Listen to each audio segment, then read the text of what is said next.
Listen, I'm really, truly losing faith in my branch.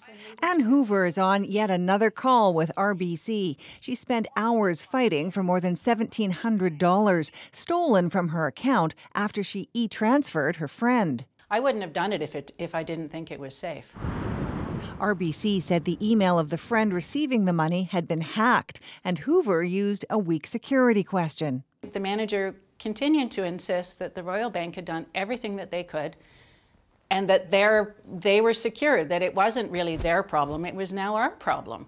Online, RBC tells customers they're fully protected and will be reimbursed for any unauthorized transactions.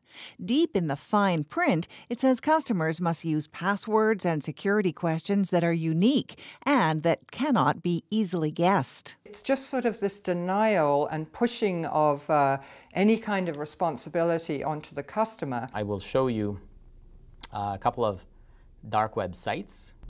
This cybersecurity expert says lists of emails and passwords are bought and sold on so-called dark websites. There are hundreds, if not thousands, in just this one alone. So, he says, financial institutions should make mandatory stronger protections for e-transfers, like two-factor authentication involving a password and a code that arrives as a text message or a separate email. They should be forcing users to use two-factor and not just give it to them as an option. Every user needs to have their account protected to the best of their ability, not to the minimum standard.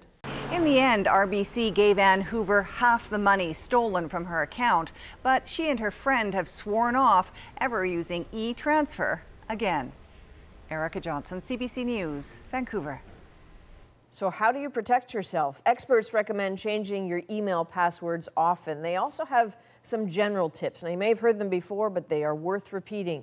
Create passwords that are impossible to guess. Don't tell people your passwords. Don't use the same password for multiple sites. Try using a password manager. Use software to protect against viruses and spyware, and do a credit check once a year just to make sure there has been no unauthorized activity.